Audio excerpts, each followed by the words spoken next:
मैंने युग परिवर्तन के ऊपर एक बुक पढ़ी थी और उस बुक की कुछ पंक्तियाँ जो मैंने अपने जीवन में उतार ली, पूरी तरीके से उतार ली। और कहीं ना कहीं इसलिए उतार ली क्योंकि उन पंक्तियों ने मेरा जीवन बहुत सरल कर दिया था। तो वो आज वो 4 लाइनें मैं आपके साथ साझा करूँगी। तो पंक्तियाँ कुछ इस प्रकार है। सतयुग में हरि ध्यान से रीझे, त्रेता युग में यज्ञ किए से, द्वापर में संतुष्ट हो प्रभु जी, विधिवद पूजा अर्घ दिए से। ज्ञान न ध्यान न यज्ञ न पूजा, ज्ञान न ध्यान न यज्ञ न पूजा, सिमरण करो बस सच्चे ही ये से। कलयुग में कीर्तन प्रिय श्री हरि, सगति दे बस नाम लिए से। कलयुग में कीर्तन प्रिय श्री हरि, सगति दे बस नाम लिए से। कहने का तात्पर्य ये है कि सतयुग में भगवान को प्राप्त करना बहुत मुश्किल था। लोग तपस्या करते थे, सालों सालों तक तपस्या करते थे। उनकी बॉडी पे चींटियाँ घर बना लेती थी, सांप डस जाते थे उन्हें, जंगल जैसा शरीर हो जाता था उनका, और तब भगवान की प्राप्ति होती थी।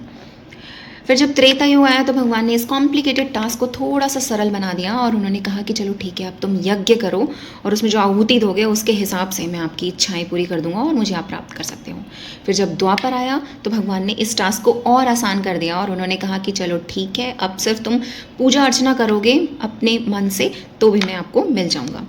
और अब कलयुग है, इसमें भगवान को भी पता है कि हम लोगों के पास टाइम ही नहीं है। इवन मैं भी मंदिर जाती हूँ तो शायद 2 फ़ोन कॉल अटेंड कर लेती हूँ। मंदिर के अंदर भी I used to have the phone calls.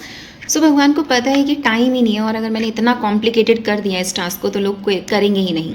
उन्होंने सिर्फ बोला कि सिर्फ नाम जपो, सिर्फ उठते बैठते अपना काम करते, खाते पीते नहाते धोते जब मन करे मेरा नाम जपो। Even some time I feel कि जो जिन लोगों से मैं फ्रीक्वेंटली बात करती हूँ, जो बहुत जल्दी जल्दी मेरी बात होती है जिनसे, मैं उनका नाम ही माधव रख देती हूँ ताकि मैं उस बंदे के थ्रू अपने भगवान को याद कर सकूँ, अपने माधव के को याद कर सकूँ। मेरे लैपटॉप के पासवर्ड हमेशा माधव के सिनोनियम से ही होते हैं। तो इस तरह से मैं कोशिश करती हूँ मैं बस नाम जपूँ और I have feel the change in my life.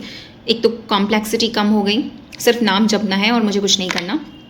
दूसरा, I also feel the connection. अब ये महीना है अगस्त का, आज 1 अगस्त है और क्योंकि ये कृष्ण भगवान का बर्थडे मंथ है तो जब भी हमारा बर्थडे होता है तो हम थोड़े ज़्यादा अटेंटिव होते हैं, लोगों को ज़्यादा रिस्पॉन्स करते हैं। अगर आप जो लोग नॉर्मली रिस्पॉन्स नहीं करते, अगर आप उनको बर्थडे विश करेंगे डेफिनेटली वो थैंक्स तो बोलेंगे ही आपसे। तो इसलिए ये महीना पूरा भगवान के नाम जप में लगा दीजिए और आई एम श्योर कि आप एक फील करेंगे कनेक्शन उस मेरे माधव और अपने कृष्ण गोपाला, जो भी नाम से आप उन्हें जानते हैं, उसके साथ। तो कोशिश करें कि ये पूरा मंथ आप उनकी भक्ति करें या ना करें, बट संकीर्तन करें, उनका नाम जपें उठते बैठते जब भी आपको टाइम मिले और भगवान के साथ आपका कनेक्शन फॉर श्योर हो जाएगा।